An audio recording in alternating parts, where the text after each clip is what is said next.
So आज चाहिँ day 4 है त म चाहिँ अब होटेलबाट तल ब्रेकफास्ट खान जान लागिरहेको छु। या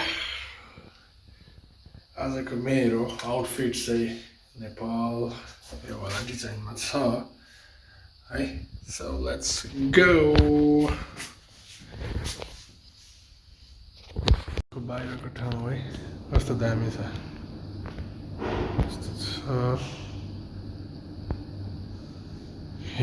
यहाँ लिफ्ट यो लिफ्ट हो। म चाहिँ लिफ्टबाट जाँदैन किनकि यहीँ नजिकै पर्छ। सो म चाहिँ भर्याङबाट जान प्रिफर गर्छु। बजेको छ झन्डै 8 बज्न लागेछ है। 7 होइन 8 बज्न लागेछ अनि सब सुनसान छ।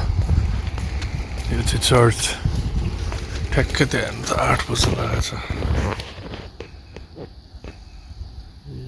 यता 8 बज्न लाग्यो।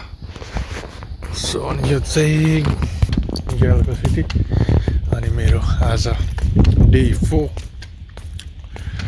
को मर्निङ वाक हो मेरो यो। मान्छेहरू यहाँ एकदम सुनसानै छ।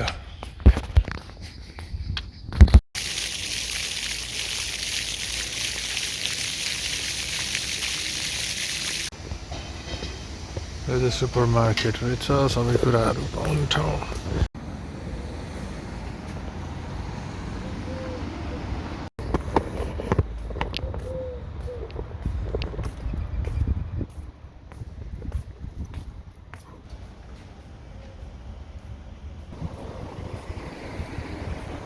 सानो बाटो छ त्यहाँदेखि कत्रो ट्रकहरू पनि हिँड्छ क्या मजाले व्यवस्थित भयो भने यस्तो हुन्छ है। के भन्नुहुन्छ नेपालमा पनि यस्तै हुन सकेला त। अब कस्तो सानै छ क्या त्यस्तो ठुलो बाटो भन्ने छैन, तर ठुलो ट्रकहरू पनि मजाले हिँडिरहेको देखेँ है मैले। यो चाहिँ ठाउँ हो बेल्जियमको ग्याल भन्ने ठाउँ। सो यस्तो छ। यो चाहिँ गाउँ अरे है, फेरि बेल्जियमको गाउँ अरे क्या। गाउँ नै यस्तो छ, सहर कस्तो होला हौ। लेट्स सी आजको भिडियोजहरूमा। यो चाहिँ होटेलको यस्तो छ। उता लिफ्ट छ है।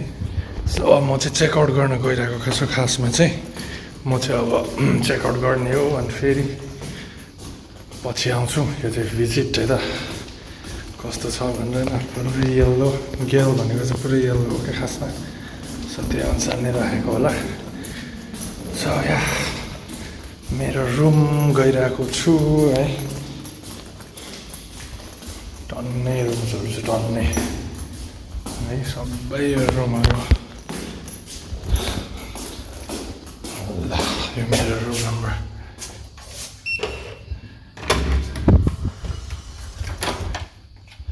यसरी राख्नुपर्छ अनि बल्ल लाइट चल्नुहुन्छ। सो मैले सब प्याक गरेर एउटा सुटकेसमा राख्छु है त। अब ल सब प्याक गरिसक्यो। अब म चेकआउट हुन लागेको। अब ओ सरी यहाँ जुत्ता। ल बाई अब यो रुममा अब पछि हामी अर्कै रुममा बसिन्छ होला। सो लेट्स सी है त।